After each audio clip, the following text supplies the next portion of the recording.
the chief we have chosen for the nation. Hail to the chief, we salute him one and all. Greetings from Castle Goring, from Mickey, Aurora, and from me. Yes, Aurora, but no lips kisses for Marty Boo. No, no, no, no, no. No lips kisses for Marty Boo. Oh. Oh dear. Oh, well, if Aurora will allow me, I will plunge right in with Pixie LZ, who says, Dear Lady C, I've recently read that Prince Gustav of Berleburg had a child with his wife through surrogacy. Would you have any knowledge about the legal proceedings about a legal heir through surrogacy are different in Germany and Great Britain? Not claiming any rumors to be true. Much love. Well, I am addressing this because it is an important issue. Royalty and surrogacy are very important topics because they affect the the product of the surrogacies, rights of inheritance. And of course, as we all know, there are persistent rumors about the possible method by which certain other royal children were born.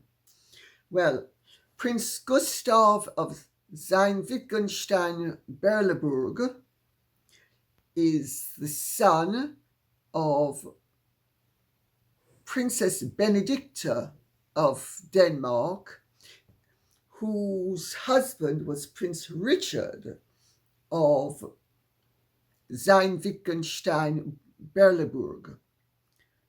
It's one of the richest princely families in Germany. In 1939, Prince Gustav of Wittgenstein-Berleburg, who was a German army officer, stipulated that because he was going to be going to war, and that's why he did it, and in fact he disappeared, never to be seen again, although it took many years for him to be declared dead. He stipulated that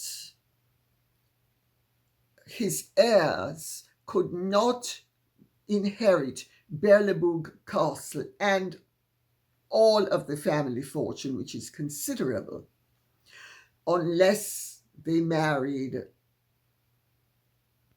Aryans, basic of noble birth, etc. Well, that Prince Gustav's son, Richard, ultimately succeeded. Now, I should say at this point that the German princely families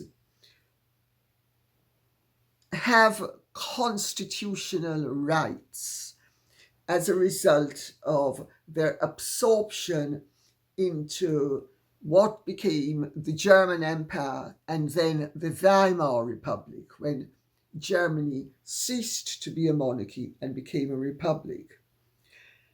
And each of these small states, or indeed some of the larger states, for instance, Bavaria, they have constitutional rights. The head of the family has constitutional rights, which are a part of the German overall constitution.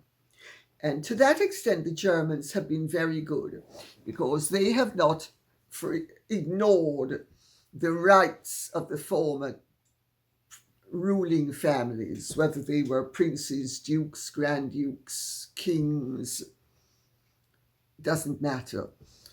All their rights have been respected in a way, for instance, that the Indians have not respected, because the Indian constitution at the time of independence guaranteed rights to the princes, and Mrs. Gandhi simply, with a stroke of the pen, overturned the constitution and deprived them of their rights. The Germans have never done that.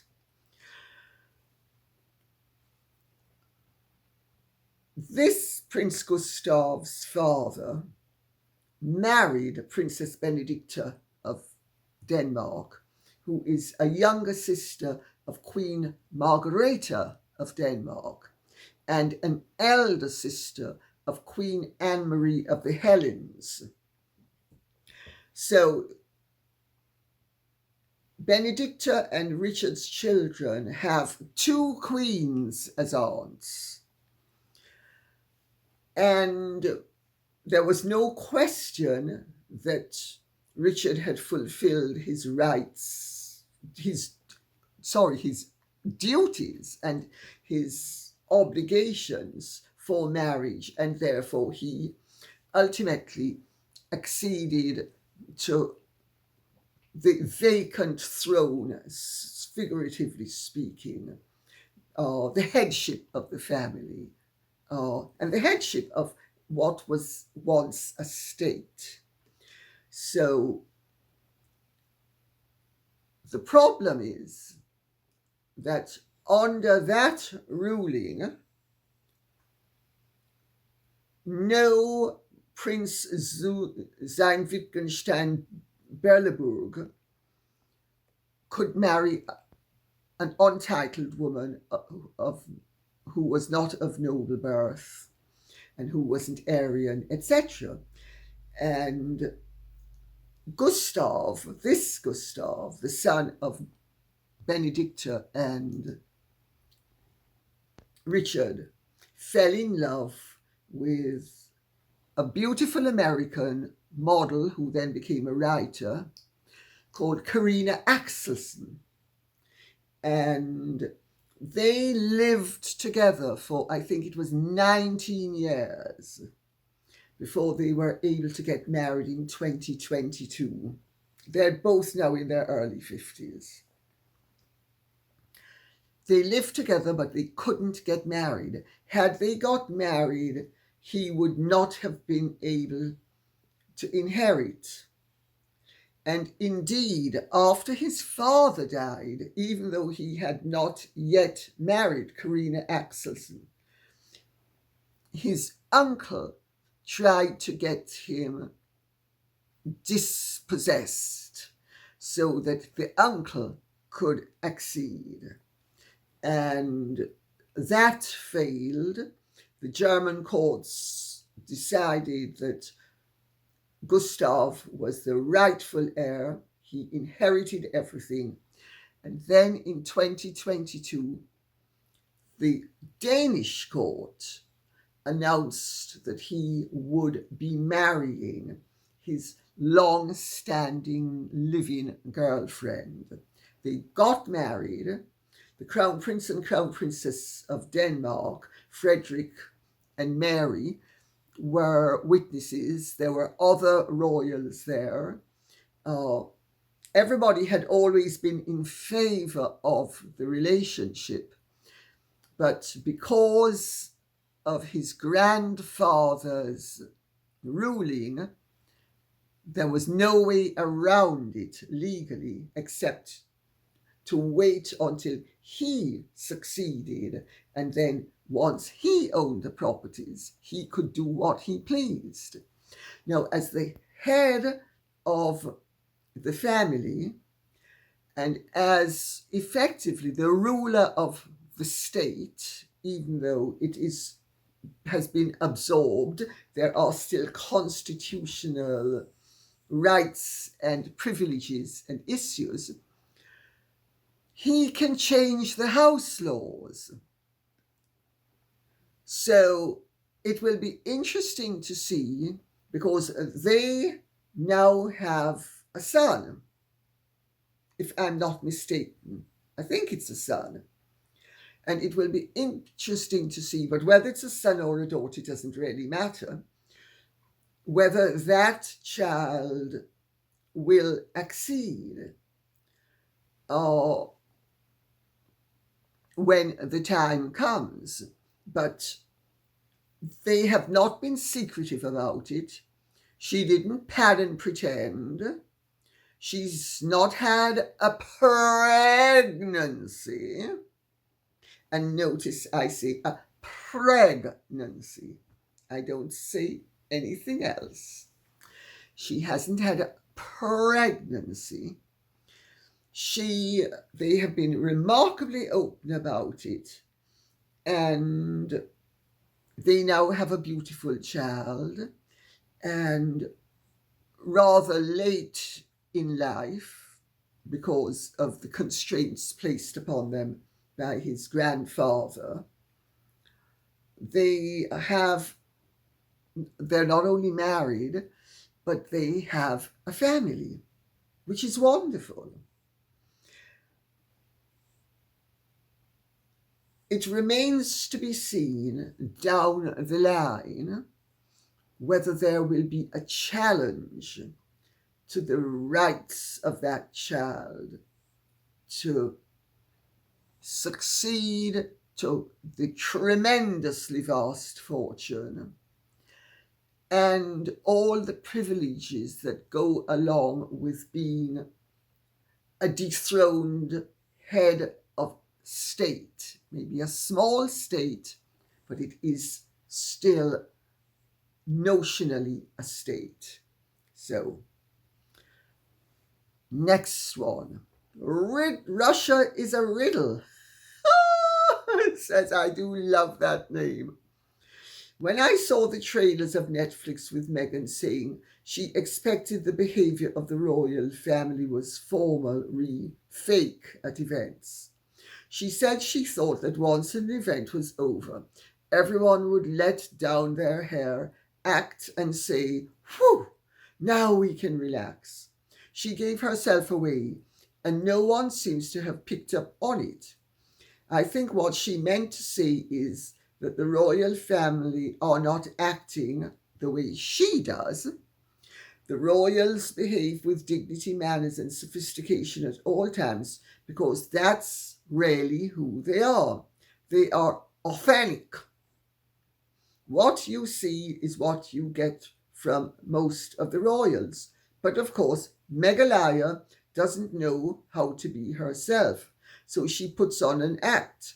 I don't know that she has a true self. If she does, I'm sure Harry has seen it, and it's probably very frightening. And what do I make of all of that?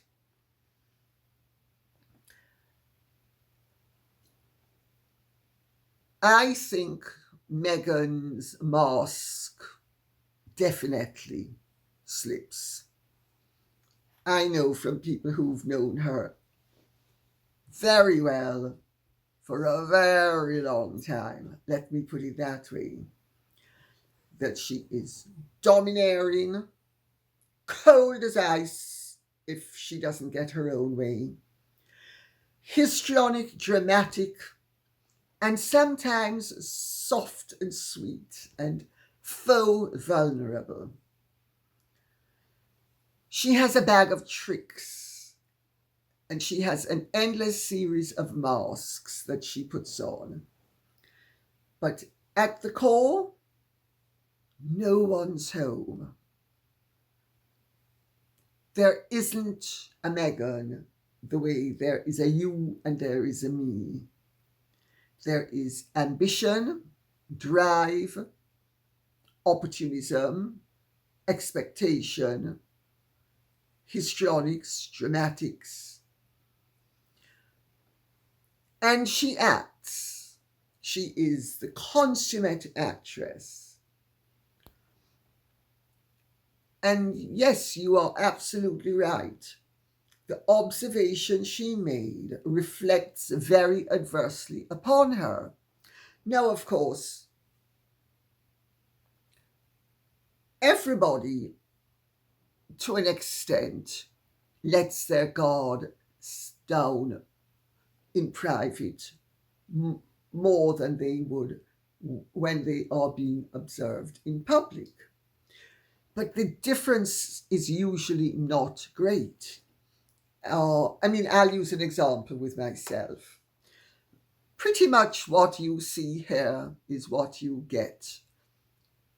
Whether you're one of my closest friends, a child of mine, a cousin, whatever. Everybody who knows me well recognizes this as being the real me. And there's not much variation between this and when I am fulfilling public duties. Let's put it that way.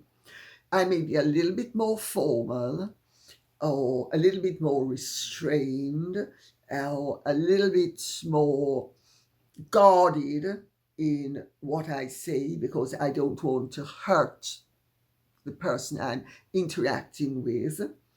And therefore, I have to be aware of the fact that some of the things I come out with here, I wouldn't necessarily come out with a stranger, because I wouldn't want to upset them. But basically, I would still be representing myself faithfully and truly. Meghan, her attitude was, in public, and public, incidentally, also for Meghan, is not only with the public, but with people who really are not public, private. It's all an act. The whole thing is an act. It's one act after the other. It's one mask after the other. That suggests to me that this is an individual who lacks integrity. Because if you have integrity, there might be slight shadings depending on the angle from which someone is coming. But the core is there. With her, it's when she wants to be haughty, she's haughty. When she wants to pretend to be down to earth, she's down to earth, etc., etc. A dead giveaway of a pastiche, a dead giveaway of somebody who is not herself, and therefore you have to call her sincerity and integrity into question. Patricia Haynes says, "Hello, Lady C. When Brexit happened and the Sussexes went to Canada before the US, do I remember correctly that H was called back to England by Her Majesty the Queen? Why was he called back? Why did they go to Canada first? Did the Crown have authority to expect a royal family member to return from a Commonwealth country like Canada more than if they had gone straight to the US? Always wondered why they went somewhere else first. Thank you." I think you have one or two bits of the stick are not in the correct position. Let's put it that way. They went to Canada, and if you recall, Harry came back for the Sandringham Summit.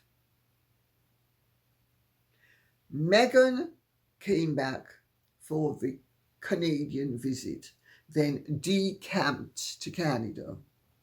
They went to Canada because they were duping the public and the royal family, and they thought everybody else, by pretending that they were going to be leaving here because they wanted freedom and privacy and a quiet life out of the limelight. And they knew that if they moved to California, it would be very apparent that they were fulfilling Meghan's dreams of Hollywood stardom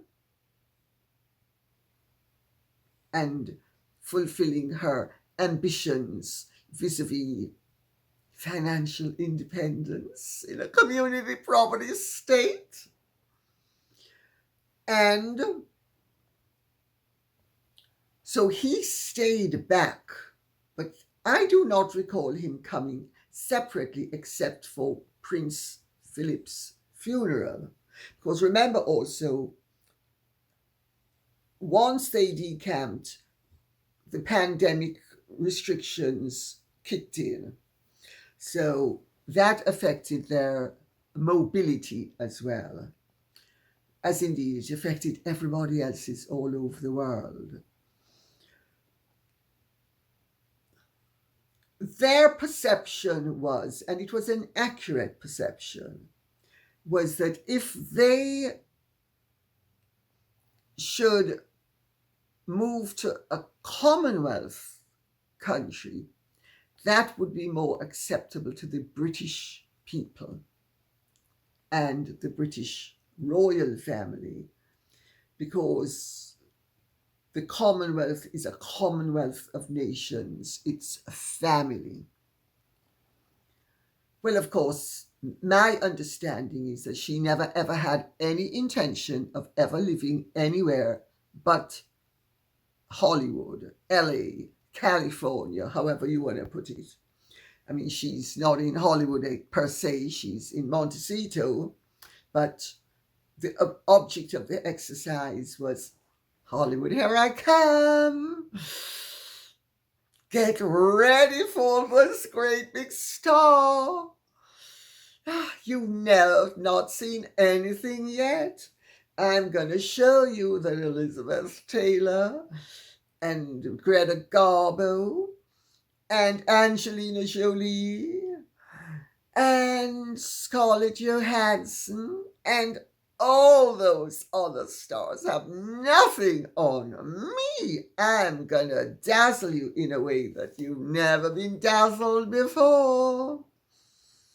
Well, she thought she was going to blind everybody with brilliance. She blinded everybody with feces. But that's another matter.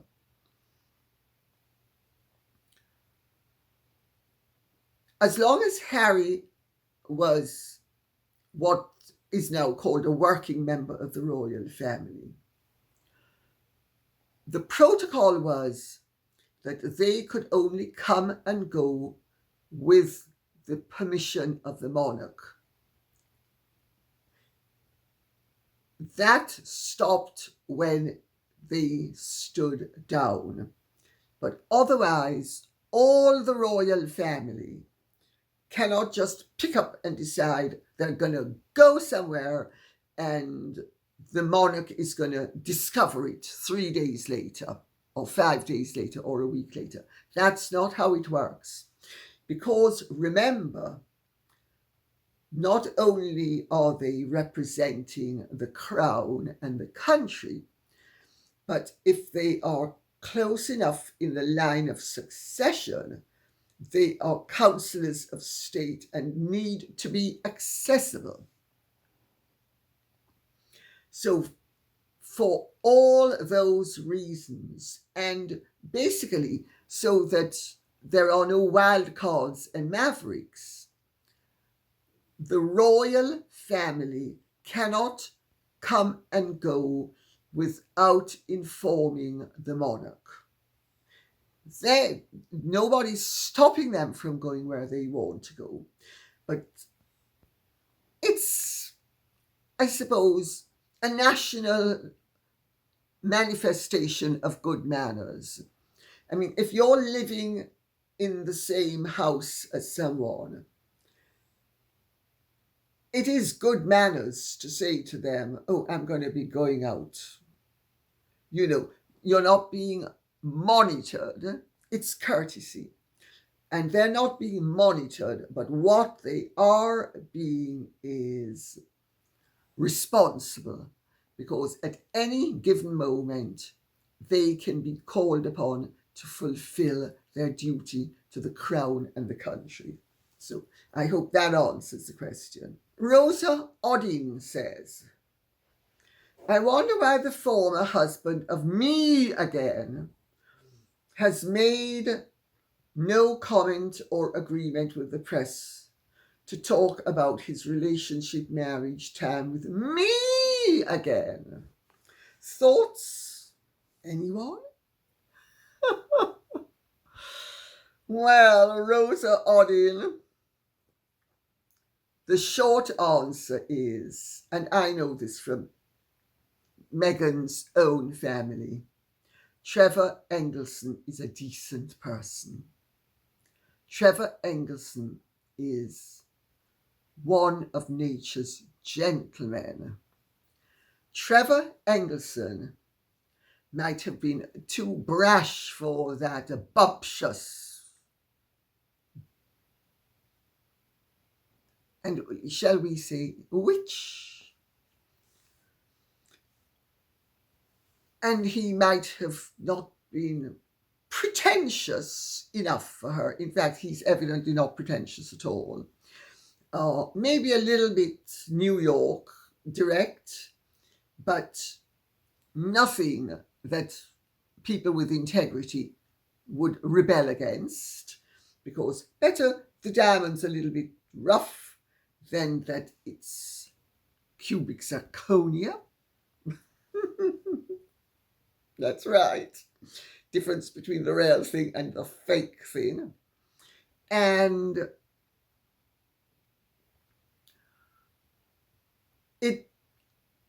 he loved Meghan. He truly loved Meghan.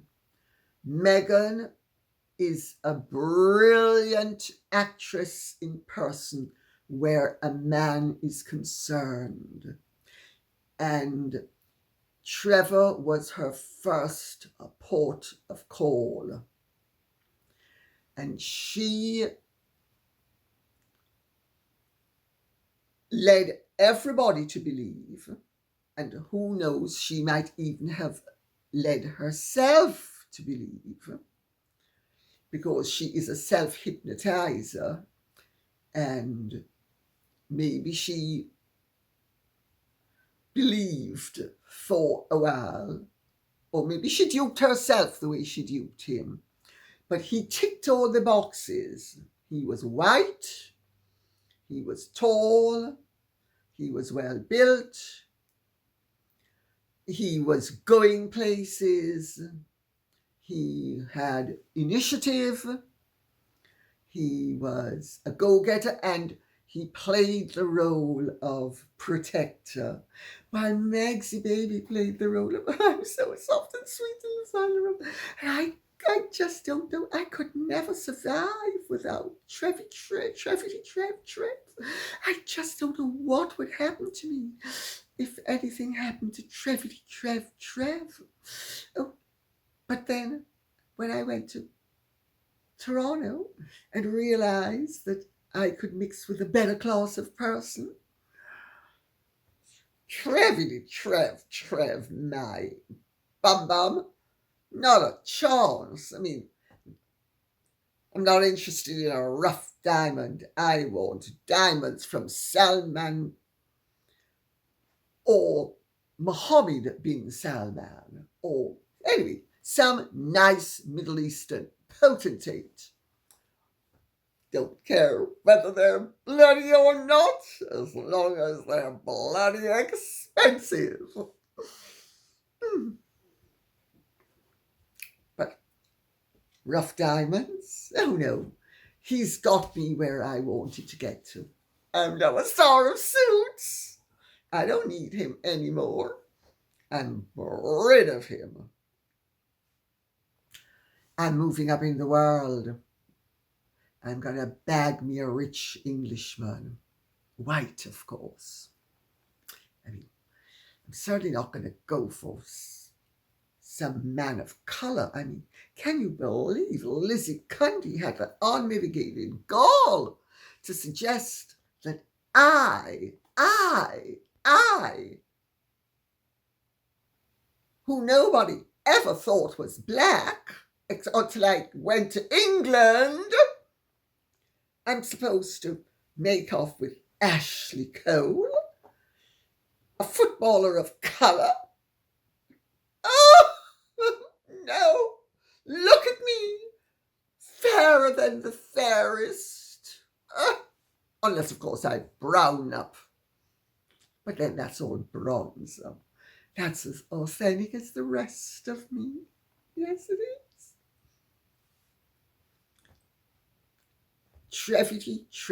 Trev is a decent person. Decent men do not spill the beans on their wives unless the wife attacks them first, in which case they have to protect themselves.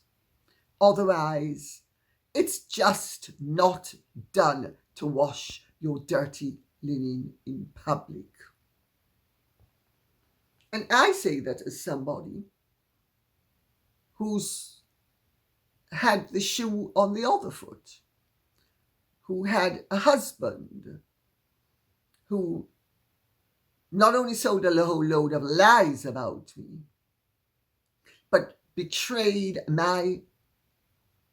our marriage vows and every act of decency, thereby forcing me into the position of having to impart personal information about both of us to preserve my dignity and actual viability. No, that's because my ex-husband is a worm and a piece of filth, and Trevor Engelson is not. That's why he keeps silent. But there's another reason as well.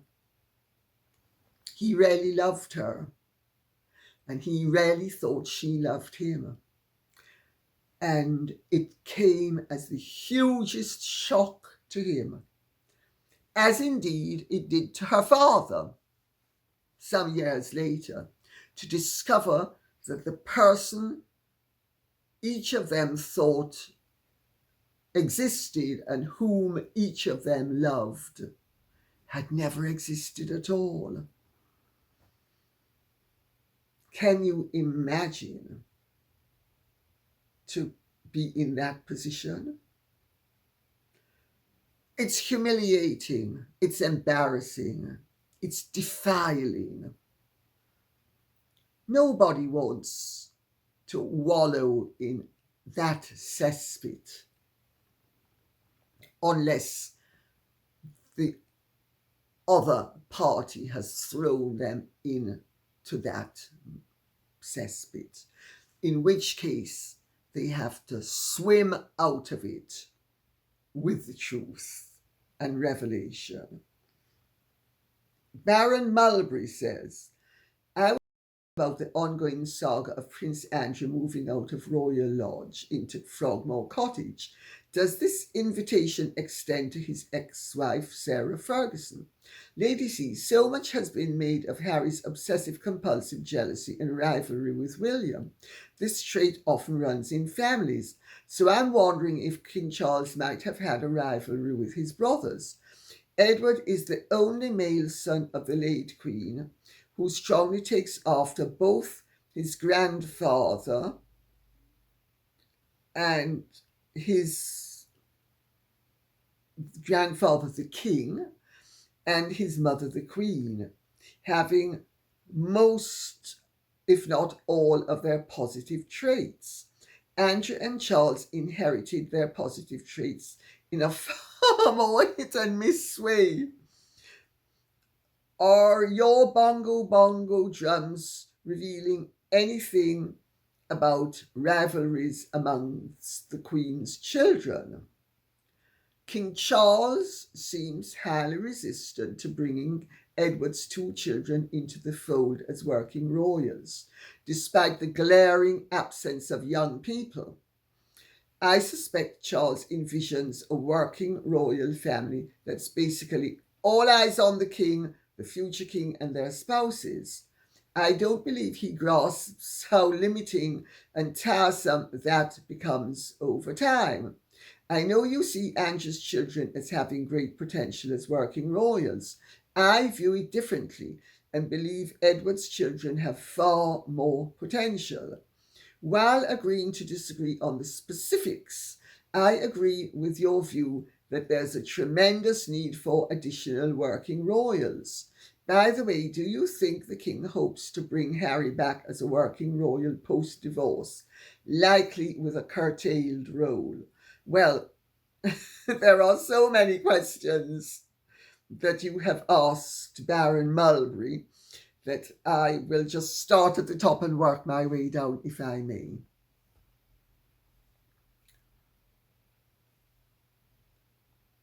There are stories circulating that, in fact, Charles offered Andrew the use of Frogmore Cottage while Royal Lodge was being done up.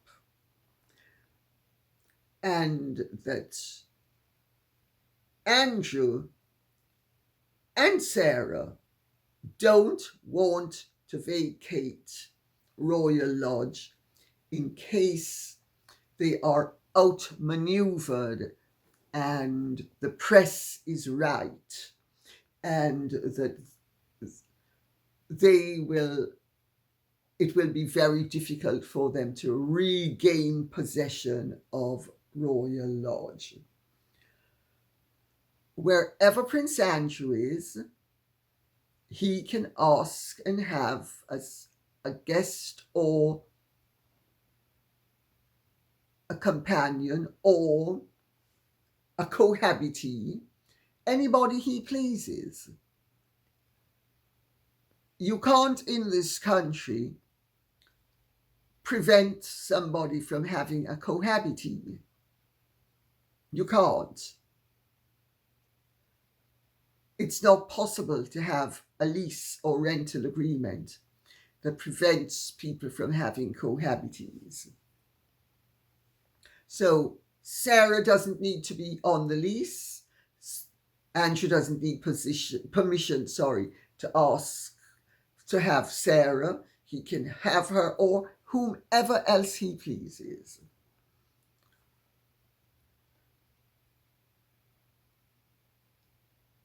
Is Charles jealous of Andrew and Edward?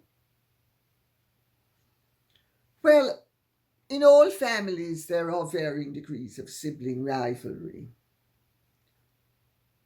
And I think Charles is jealous of his position as head of the family, as opposed to jealous per se of his brothers. I think you would have to have a heart of stone, which he doesn't, and you would have to be a lot less sensitive as to your feelings than he is to not have noticed that his mother had far more time for the two younger children than she did for the two elder children. But that was because she acceded to the throne when they were very young and she was learning the ropes. You know, nobody would have been berating her if she had been the head of Ford Motor Company. So she was head of something far more important than Ford Motor Company. She was head of the British nation and the British Commonwealth. And in fact, the British Empire, as it was partly in those days. But he said just enough in the Jonathan Dimbleby biography to show that he felt deprived and was aware of the fact that his two younger brothers derived benefits from a settled queen that he did not have. Now, Anne has never had any problem with it, but Anne is very much a get up and go sort of person, while Charles was always rather more inclined to contemplate his navel. But I don't think there's any real malice there. I don't think there's any destructive sibling rivalry. I've never heard anything to indicate that there is destructive sibling rivalry. And indeed, Charles is, by and large, a very decent, sensitive, loving man who sets out to be decent. So I think you need to exclude an awful lot of what you read when factoring what's really going on between the siblings. I think, though, you're right, Charles has a very vain streak to his nature. And yes, it's very much, look at me, me. And I have said all along, I'm the only person in public life who has been saying it from the very outset, the slim down monarchy can't work. And I've said it because I used to do charity work, and I know it can't work for that reason alone, plus there are other reasons why. Edward's children should be roped in, as indeed should Andrew's children. The royal family is not a large family in terms of who is royal and who isn't. There are only a handful of actual royals. There are Edward's children and there are Andrew's children. Anne's children are not royal. But yes, Edward has inherited the steadiness, the charm, the decency, the down-to-earthiness of his grandfather, King George VI, and his father as well as his mother. Edward was very close to his father, very close to his father. And Edward has combined the attributes of all of them, plus the artistic side of more distant relations. But he had to give up that pipe dream to become a working royal. So Andrew, sadly, I think, is a lost cause.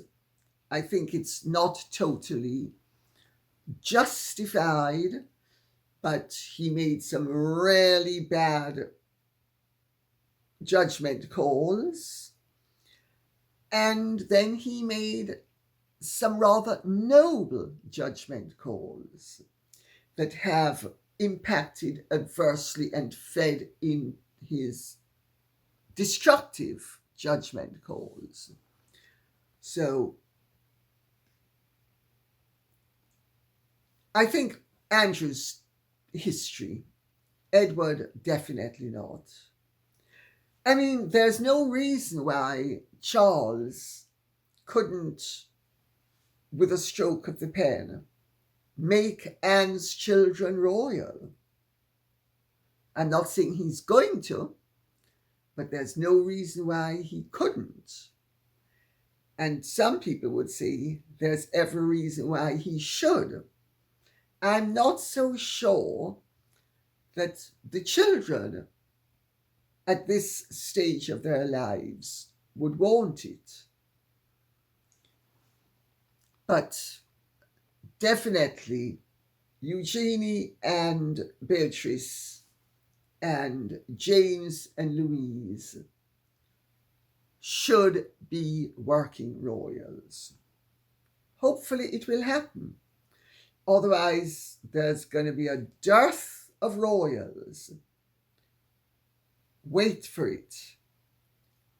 And I'm afraid that Charles and William and Camilla and Catherine and Edward and Sophie and the Gloucesters and the Duke of Kent and Princess Alexandra. Well, Princess Alexandra's out of the picture, really. She's, I don't think, ever going to be well enough again to be a functioning royal, which is a great pity because she's a wonderful, wonderful princess and a marvellous woman as well. And the Duke of Kent is batting 90. He's in good shape for a 90-year-old, but he's batting 90. The Gloucesters are batting 80. I mean, at which point is anybody going to wake up and say, "Good morning, sunshine. Let's face the day. Let's see what we have to offer. And let's spread the load, as well as the privileges." And on that note, I'll say thank you very much for listening. I hope this has been of some interest to you. If it has, please remember to keep the questions and comments coming in. I cannot do this without you. Okay? Thank you so much. God bless. And if you have enjoyed it, please like, share, subscribe, press the notification bell, and take good care. God bless. Bye-bye.